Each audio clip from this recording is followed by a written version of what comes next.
Married alive in a glass tomb for infertility, until a human made her a mother. Darkness pressed around her. Cold, heavy, endless darkness. The alien woman floated in half-sleep, half-death, her body stiff and her chest burning every time she tried to breathe. A thin mist covered her face, trapped against the clear walls of her prison. She raised her hand weakly. The glass chilled her fingertips. No sound came out of her throat, only a broken gasp. They had buried her here. Her own people. The glass coffin was her tomb.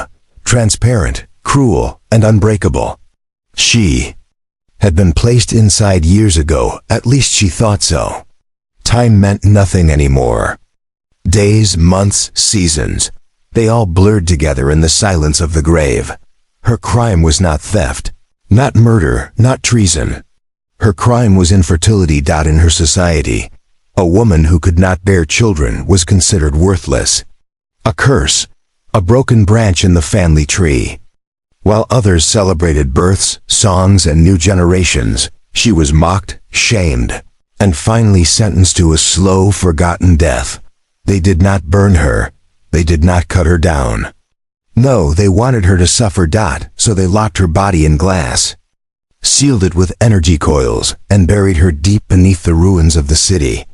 She was alive when the lid closed. She was alive when the soil pressed down. She was alive when the last footsteps faded. And she was still alive now. Her stomach had long stopped crying out for food. Hunger had turned into a quiet numbness that sat heavy in her chest. Her throat was cracked, her lips split. Only the thin liquid tubes dripping from the chamber kept her from dying completely. Not kindness, only cruelty. They wanted her to stay alive, to know despair. She would dream sometimes. Dreams of wide skies, of laughter, of holding something warm in her arms. But every time she woke, the dream dissolved into glass walls and the echo of her own breathing. Her heart beat weakly. Sometimes she thought today is the day it will stop. Sometimes she hoped it would. But then, footsteps, she froze. Her wide eyes darted upward. Above the glass, soil shifted. Dust trickled down from cracks. Heavy boots crunched against stone. For the first time in years, her heart slammed in her chest. Someone was here. Someone alive. Her lips trembled as she pressed both hands against the lid. She wanted to scream, but no sound came. Her throat was too dry, too broken. Only fog spread against the glass where her breath struck. The footsteps grew closer, slow, careful. Not the march of her people, not the metallic hiss of their guards. This sound was different. Heavier, sharper. A shadow passed across the dirt. Above. Then a beam of light cut through the cracks. Her eyes burned. She had not seen light for so long that it stabbed her vision like fire. She winced, tears rolling down her hollow cheeks. But she did not look away. She could not. The soil shifted again. A gloved hand reached down, brushing dirt aside. Then a face appeared. Strange, harsh, different. A human. She had seen pictures of them once. Flesh-colored skin, sharp eyes, stubborn jaws. The kind her people had called invaders, barbarians, survivors. And now one of them stood above her tomb. His eyes scanned the glass, then froze. He saw her. Her breath came fast and shallow. She banged her palm against the glass. Once, twice. Her weak body barely made a sound, but she kept hitting. Desperation filled her eyes. The human leaned closer, his brow furrowed. Dust covered his coat, scars lined his cheek, but his gaze was not cruel. It was searching, questioning. For a long moment, neither moved. She thought he might walk away, leave her like the rest. But then he placed his hand flat against the glass. Her heart thumped. A tear slipped down her face. She copied him, pressing her trembling palm to his, separated only by the thin wall between them. The silence broke with a low growl of metal. The human drew back, gripping a strange tool from his pack. He pressed it to the side of the coffin. Sparks flew, light hissed, and the coils that had bound her prison began to weaken. Her eyes widened. Could it be true? After years of death, was freedom so near? The human gritted his teeth, forcing the tool deeper. The glass groaned, cracks spreading like lightning across the surface. She gasped, covering her mouth as shards began to fall away. Cold air swept into her tomb for the first time in years. And then, with one final strike, the lid shattered. She coughed violently, lungs dragging in raw, open air. Dust filled her mouth, but it was sweeter than any feast. Her body shook as strong arms pulled her from the coffin, her legs collapsing against the dirt. The world spun around her. The air smelled of stone and old fire. The ground was rough, not smooth like glass. For the first time in so long, she felt the earth beneath her hands. She turned her head weakly and looked up at the stranger. The human's face was tired, stern. Yet his eyes were steady as he studied her. She wanted to speak, to say thank you, to beg for water, to ask why, but her throat failed. Only a whisper came out, dry and broken. Still he heard it, and he did not let go of her hand. The woman lay gasping on the cold ground, her body weak as a shadow. Her chest heaved, but every breath was like fire tearing through her lungs. Freedom, after so many years in glass, felt almost unbearable. The human knelt beside her. His gloved hand rested lightly on her shoulder, not forceful, not cruel, but steady like an anchor keeping her from sinking. She turned her head, eyes heavy and blurred. His face hovered above hers, dirt smeared across his jaw, his dark hair cut unevenly as if trimmed with a knife. There was hardness in his features, but also something else, something she had not seen in years. Concern. He reached into his pack and pulled out a small metal flask. Unscrewing the lid, he held it close to her lips. The smell of water made her heart pound. Her mouth opened before she could think, and he tipped a single drop onto her tongue. It was cool, fresh, alive. Tears rolled down her cheeks. She had forgotten the taste of water. But when she tried to gulp more, he pulled the flask back. She whimpered, a raw sound of desperation. The human shook his head. His voice came low, rough, but not unkind. Slow, or it will kill you. She did not understand every word, but his tone carried meaning enough. He gave her another drop, then another. She swallowed carefully, her body trembling with gratitude. Minutes passed like this, water drop by drop, life seeping back into her. Dry veins. Finally she managed a sound. A whisper, broken and cracked. Why, help me. The human froze. His eyes narrowed, as if surprised she could speak his language. He did not answer right away. Instead, he studied her face, her hollow cheeks, the scars on her wrists where the coils had burned. Then he spoke, slow and heavy. No one deserves a coffin. The words struck her deeper than the water. For a moment, she closed her eyes, trying to stop the shaking in her chest. Her people had called her cursed. Her people had said she deserved the coffin. But this stranger, this alien, said otherwise. Her throat burned as she tried to speak again. They buried me. I know, he said. His eyes shifted toward the shattered glass tomb. His jaw tightened.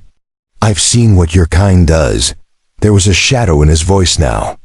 Anger, yes, but also pain. She wanted to ask what he had seen, but her body was too weak. Her head tilted back against the dirt. The human stood, scanning the ruins around them. The place was a broken city, silent but for the wind.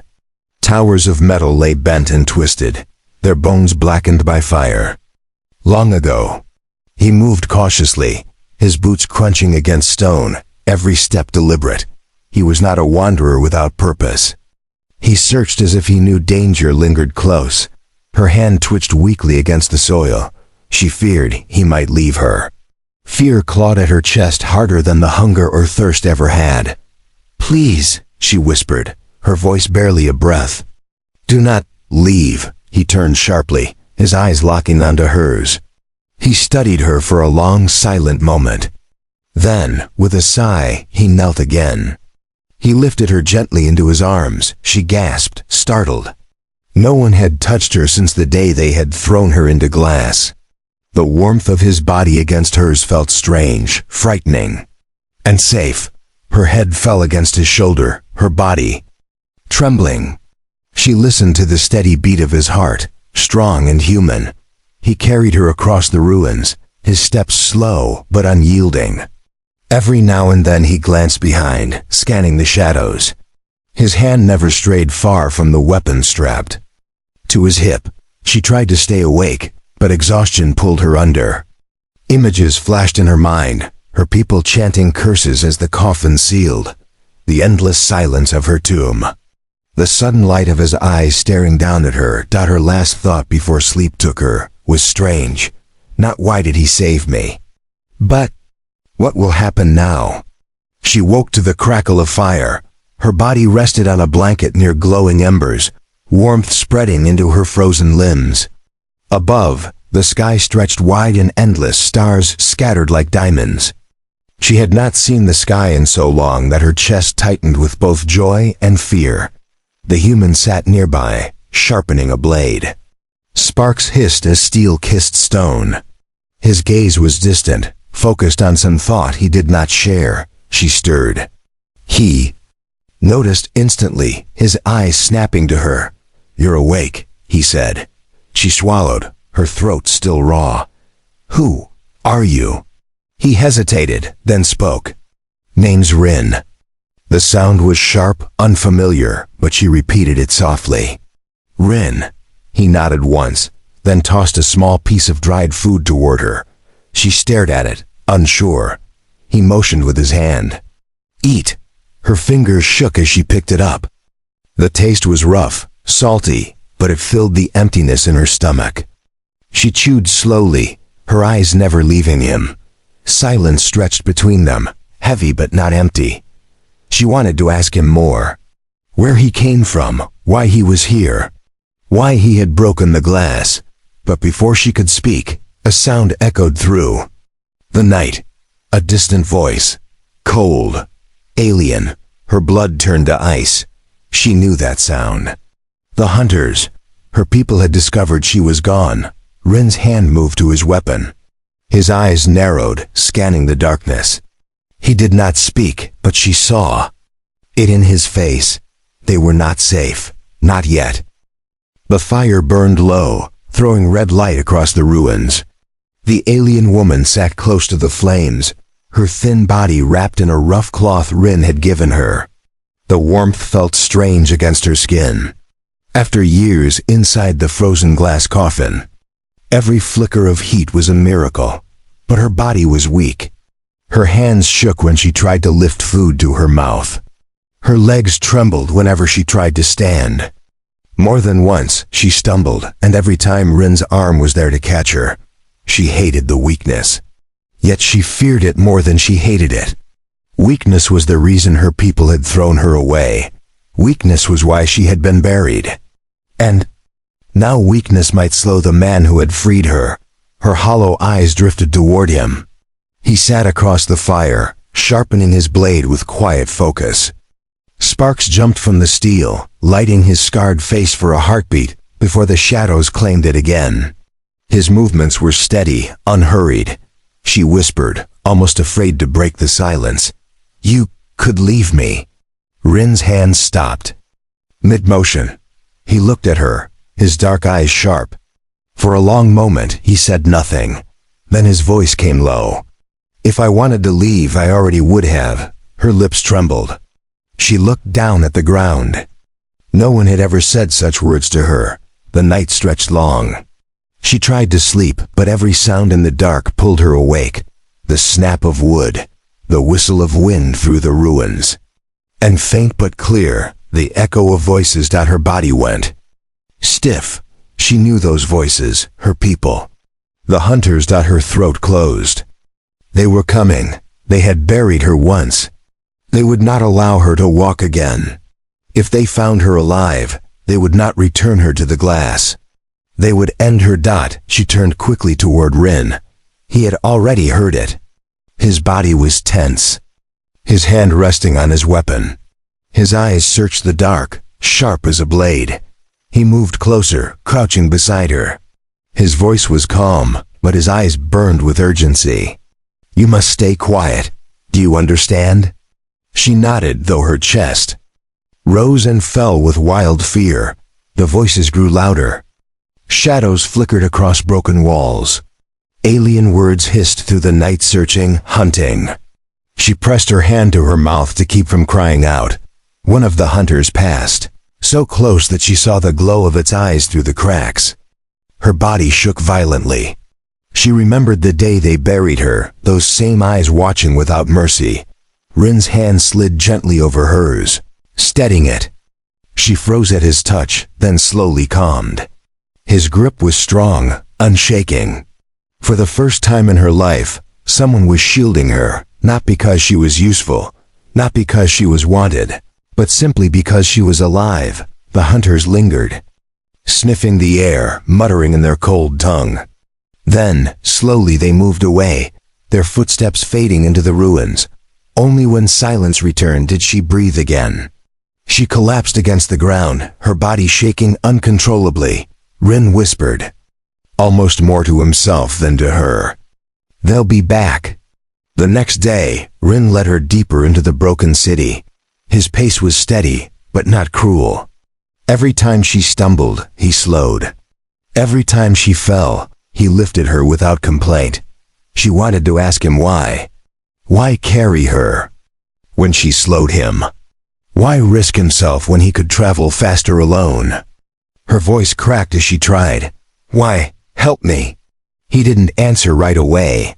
Instead, he pulled something from his chest pocket, a small locket. He opened it briefly, then closed it before she could see fully. His jaw tightened. Finally, he said, "Because once, someone I loved needed help, and nobody came."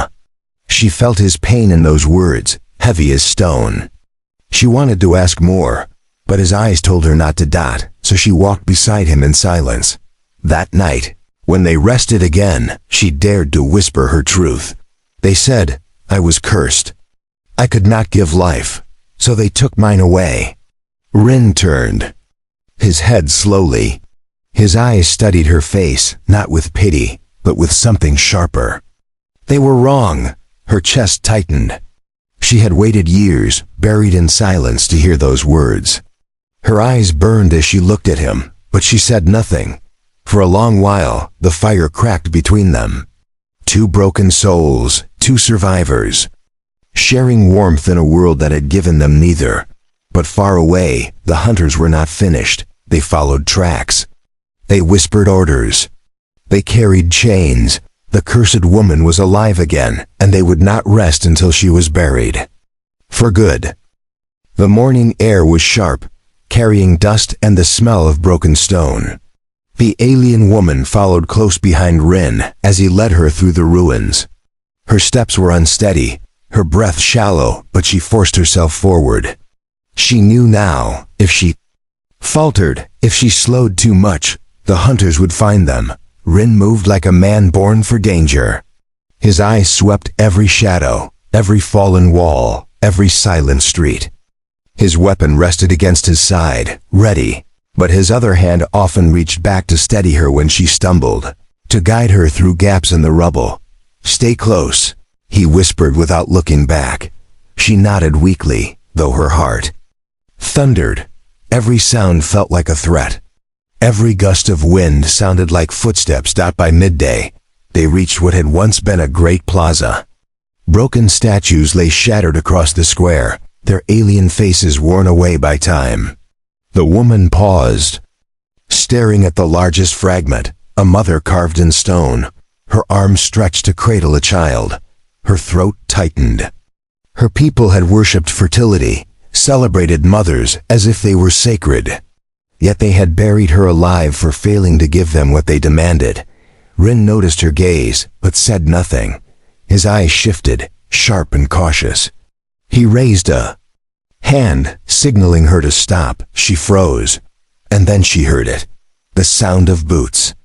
The hiss of voices. Hunters out. They burst into the plaza from the far side, tall, armored, their weapons glowing faintly in the light. Their eyes burned as they scanned the ruins. Her body locked in fear. She wanted to run, but her legs refused to move. Memories of her glass tomb crashed over her, the cold, the silence, the endless suffocation. If they caught her, she would never see the sky again. Rin grabbed her hand. Move. She stumbled forward as he pulled her behind him, weaving through broken walls. The hunters shouted, their voices echoing, closer and closer. Energy bolts struck the stone around them, spraying sparks and dust. Rin's movements were sharp, fast. He dragged her through a narrow alley, shoved aside debris, kicked open a fallen gate. She could barely keep up, but his grip never loosened. They climbed over rubble, slid down broken steps, ducked through collapsed corridors. Her chest burned, her legs trembled, but she refused to let go. For the first time in her life, she wanted to live. They burst out onto a broken bridge. Half of it collapsed into a deep chasm below. Rin stopped, scanning the gap. The other side was close, but broken stone jutted sharp and dangerous. Behind them, the hunters were closing fast. Her eyes widened in terror. We cannot. Rin cut her off. We don't have a choice. Before she could protest, he pulled her against him. His arm wrapped around her waist, his other hand gripping the rope strapped across his chest. He leapt. The air tore past her as they flew over the gap. For a heartbeat, she thought they would fall into the endless dark below. Her scream caught in her throat. Then they hit the far side hard. Rin's boots slammed against stone, his arm locking around her to keep her upright. Pain shot through her body, but they were alive. Behind them, one of the hunters tried to follow. The alien leapt, but the crumbling edge gave way. With a scream, the hunter plunged into the abyss, vanishing into the dark. The others stopped, their eyes burning across the gap. One raised his weapon. Rin shoved her behind him, firing his own gun. The sound cracked like thunder, shattering stone. The hunters ducked back, snarling. For now the distance was too great, but they would not give up. When silence returned, she collapsed to her knees, her body shaking. Rin crouched beside her, his hand steady on her shoulder. "You're still breathing," he said simply. Tears welled in her eyes. "I am only slowing you. They will catch us because of me." His gaze was sharp, unyielding. "They'll catch both of us if you stop moving. So don't." His words were not gentle, but in them, she heard something she had never heard before: belief. He was not protecting her because she was useful.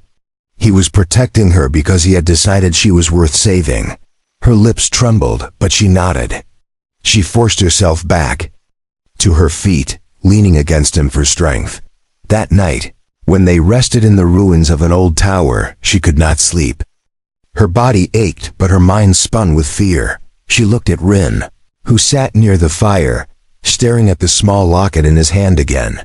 This time, she caught a glimpse inside. A tiny picture. A human child. A girl, no more than 7. The alien woman froze. Her heart thudded. The way he held the locket, the way his eyes softened when he looked at it, it was more precious than life itself. She whispered, almost afraid to ask, "She is yours?" His eyes flicked to hers. Slowly, he nodded. "My daughter." Her breath caught. His daughter. A child with no mother. Her hands clenched around the cloth he had given her. Her people had called her cursed, broken, useless. But here was a child who needed a mother. For the first time in years, a fragile spark lit inside her chest. Hope.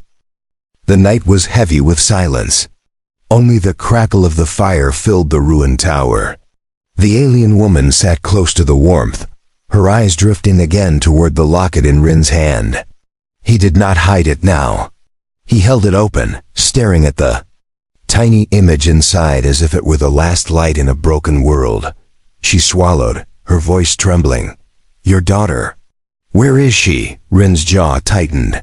For a moment, he didn't answer. His thumb brushed the small picture, slow, careful, almost reverent. "She's alive," he said finally. His voice was low, rough, carrying both pride and pain. "She waits for me, back on Earth." The alien woman leaned forward, her breath shallow. "She has no mother?" Rin's eyes lifted to hers. In the dim firelight, his gaze was sharp, but filled with something deeper, something old and wounded. "She did, once."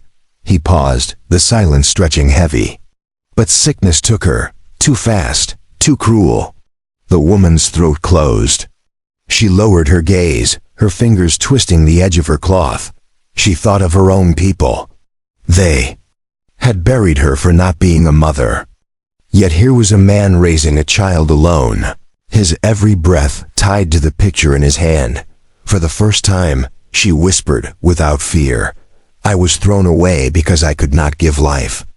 But maybe I can still give love." Rin's face flickered with surprise. But before he could answer, a sound cut the night, not the wind, not the fire. The low hum of energy weapons. Rin moved instantly, shoving the locket into his chest pocket. He stood, weapon drawn, eyes scanning the shadows. His voice dropped into a sharp whisper. "They found us." The woman froze. Her heart pounded. She scrambled closer to him, her body shaking, and then dark shapes moved in the ruins. Glowing eyes. Alien hunters. Energy bolts lit the tower with sudden fire. Stone shattered. Sparks rained. Rin pushed her hard against the wall, shielding her with his own body as shots screamed through the air. "Stay down!" He barked. He returned. Fire, each blast of his weapon echoing like thunder. One hunter fell, sparks bursting from its armor. But more surged forward, their voices hissing curses in their alien tongue. The woman pressed her hands against her ears, terror flooding her veins. She had no weapon, no strength. She was nothing but a weight at his side. Her people had told her this truth again and again. Useless, cursed. But then she saw him. Rin, standing firm, firing again and again, even as stone rained around him. His shoulder burned with a fresh wound, yet he did not falter. His body moved like a shield, always between her and danger. He was bleeding because of her. He was fighting because of her. Her breath caught. Maybe she was not useless. Not to him. The hunters closed in. One leapt through a broken window, blade raised high. The woman screamed. Rin turned, firing point blank. The alien dropped, smoke rising from its chest, but another struck from behind. Rin staggered as a blast tore across his side. He fell to one knee, teeth clenched. His weapon clattered across the ground. The woman's body moved before her mind could stop it. She crawled, hands shaking, and snatched the weapon. It was heavier than anything she had ever held. Her fingers barely found the trigger. The hunter roared, charging at Rin's fallen form. She raised the gun. Her arms shook. Her breath stuttered. But when she saw Rin's face, sweat, blood, pain, and still defiance, her fear turned into fire. She pulled the trigger. The blast exploded in light. The hunter dropped, smoking. Her chest heaved, her body trembling, but the weapon stayed in her hands. Rin looked up at her, surprise and something more flickering in his eyes. "You're not as weak as you think," he said, voice hoarse. Tears blurred her vision. She crawled to him, clutching the weapon. "I will not let them bury me again. I will not let them take you." Rin gritted his teeth, pushing himself back to his feet despite the blood on his side. His hand gripped her shoulder firmly. "Then fight with me." Together, they pushed back against the hunters. Rin fired with deadly precision, each shot echoing like judgment. The woman, shaking but fierce, followed his aim, pulling the trigger. When she saw shadows move, the battle was brutal. Sparks, screams, the stink of burning armor. One by one, the hunters fell. The last of them hissed a curse and retreated into the ruins. vanishing into the night. Silence fell, heavy and sharp. The woman dropped the weapon, her chest rising and falling with ragged breaths. Her ears rang, her hands shook. But she was alive. And so was he. Rin leaned against the wall, blood streaking his side, but his eyes met hers with iron strength. "You saved my life." She shook her head, tears streaming down her face. "No, you saved mine first." For a moment, the fire crackled between them, the night holding its breath. Two broken souls, no longer alone. Rin pulled the locket from his pocket again. His fingers brushed the tiny picture. His voice came low, almost a whisper. "She needs someone. My daughter. She needs more than me." The alien woman's heart stopped. Her chest tightened with something she had never felt before. They had buried her for being childless. Yet this man was offering her a chance not to give birth, but to give love. And in that moment, she realized she had not been freed only to survive. She had been freed to belong. The road to Earth was not easy. For days they moved through broken lands, across ruins and forests where shadows never slept. The hunters did not return, but their memory lingered behind every sound. The alien woman walked close to Rin, her steps still unsteady but growing stronger. Each night he bled and healed. Each morning she woke with a new will to live. At first, she followed because she feared being alone again. But slowly something shifted. Now she followed because she wanted to. When their journey ended, she stood trembling on the edge of a valley. Before her stretched a small human settlement, green fields, wooden homes, smoke curling gently from chimneys. The air smelled sweet, filled with voices of laughter and life. After years of silence in a glass coffin, the sound felt like music. Her knees weakened. She gripped Rin's arm tightly, whispering, "This place, it is real?" Rin's tired face softened. "It's home." He led her down into the village. The humans who saw them paused, staring at the strange alien woman walking at his side. She lowered her head, shame burning her cheeks. But Rin's hand stayed firm on her shoulder, guiding her forward without hesitation. At last, they reached a small house on the hill. Rin stopped at the door, his chest rising with a deep, steady breath. His eyes flicked toward her, and for the first time since she had known him, he looked nervous. "Stay close," he murmured, then pushed open the door. Inside, the house was warm, filled with the soft glow of firelight. Simple human things filled the spacebook stacked in corners, a rough wooden table, a blanket draped across a chair. It was not large, but it was alive, and then she heard footsteps. Small light.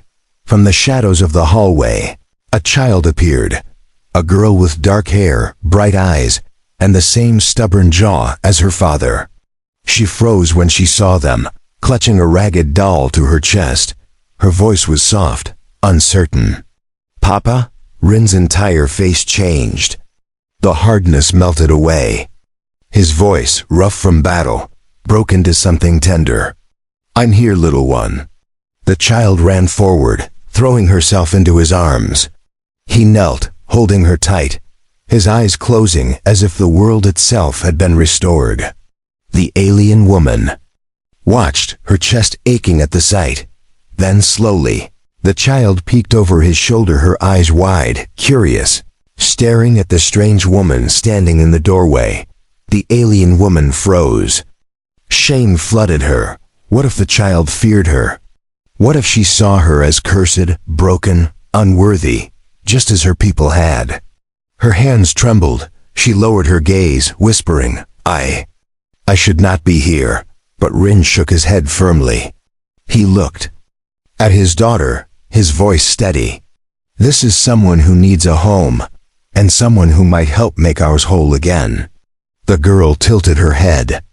Slowly, carefully, she stepped out of her father's arms and walked to the woman. The alien's heart pounded so loud she thought it would break her ribs. The child stopped before her. For a long moment, silence stretched out, then tiny fingers reached out. The alien woman's breath caught.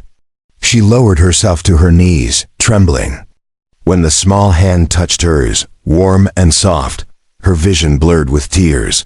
The girl whispered, "Are you my mother now?" The words pierced deeper than any wound she had ever carried. Her throat closed. She could not speak, so she only nodded. Tears streaming down her hollow cheeks. The child smiled shyly, then pressed the ragged doll into her hands. A gift, a welcome. The alien woman clutched it to her chest, sobbing softly. For the first time in her life, she was not cursed. She was not broken. She was not buried. She was needed. That night, when the child slept curled safely in her bed, the alien woman stood at the window, looking out at the stars. Rin came to stand beside her, silent. She whispered, "I was buried for not giving life. But your daughter, she has given me life instead." Rin's hand rested gently on her shoulder. His voice was low, but it carried weight. "You're not a curse, you're a mother." Her eyes burned, but she smiled. For years, her people had told her she was worthless. But here, in this quiet human home, she had found her purpose, not by blood, not by tradition, but by love, and that was stronger than any tomb.